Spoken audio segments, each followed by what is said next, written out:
السلام عليكم ورحمة الله وبركاته. ازيكم يا اخواتي في الله؟ عاملين ايه؟ يا رب تكونوا كويسين وبأحسن صحة وبأحسن حال ان شاء الله. إيه، في الاول كده صلوا على النبي عليه الصلاة والسلام، وزيدوا النبي صلاة عليه افضل الصلاة وازكى السلام.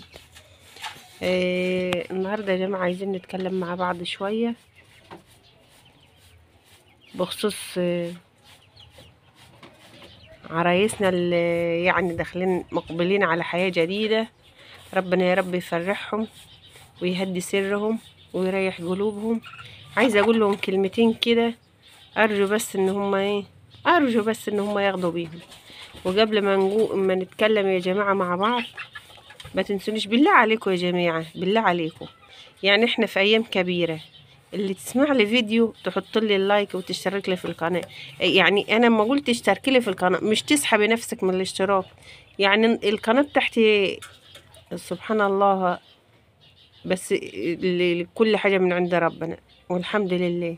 يعني لما تبص بدل ما تشترك اما تسحب نفسها من القناة. لا يا جماعة، انا نفسي، انا ما قلت لكم عاملة القناة دي تبقى باب رزق ليا ولولادي، يعني نزود دخلنا انا وولادي، بحيث ان نعيش حياة كريمة زي بقية البني ادمين.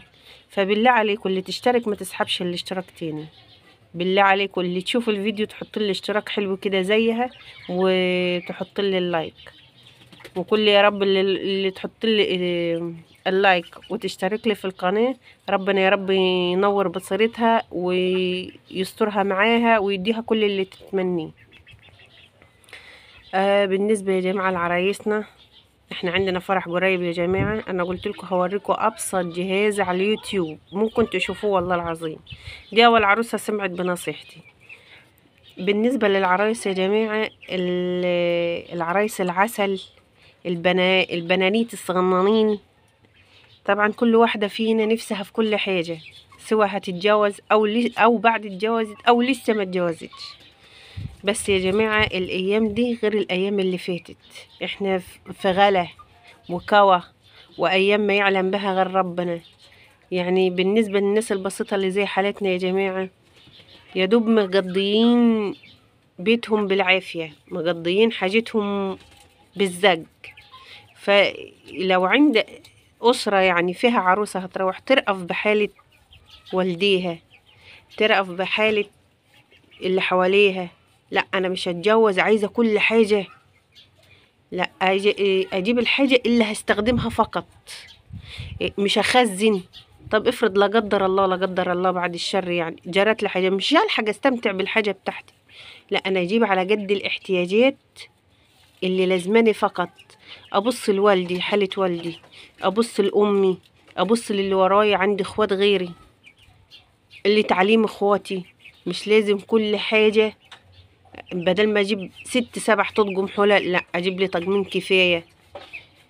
بدل ما اجيب 6 7 اطقم ملامين واكروبال ومش عارفة ايه، لا اجيب لي طقمين. وبلاش يا جماعة من حكاية النيش دي، بلاش. والله العظيم انا هجوز بنتي ما جايبه لها نيش. انا هجوز بنتي عن نفسي مش جايبه لها ليش. ليه يا جماعه؟ لان والله انا شايفه انا ذات عن نفسي شايفه النيش ده ماليش اي لازمه. ايه يعني بجيب حاجات واحطها في دولاب خشب واتفرج عليها؟ ايه لازمته ايه ده؟ عايزه لازمته ايه؟ يلا، وربنا يا رب يفرح الشباب كلهم، بنات وصبيان ورجاله. وانا العروسة اللي هتروح دي يا جماعة تبقى بنت أختي. والله العظيم ما طلبت غير الحاجة اللي هتستخدمها فقط، وهوريها لكم بنفسكم وهتشوفوها بعينيكم.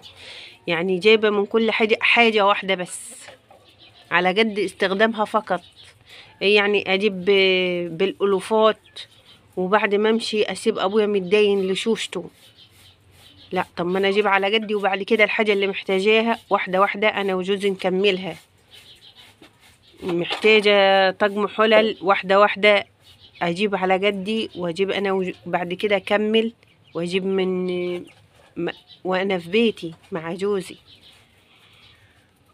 اروح اجيب مثلا 12 طقم سرير، 12 طقم ملايات، 12. ليه ده كله ليه؟ هتفرشيه ده كله؟ هتفرشيه ده كله مثلا 6 بطاطين، 6 لحفة، ليه يعني؟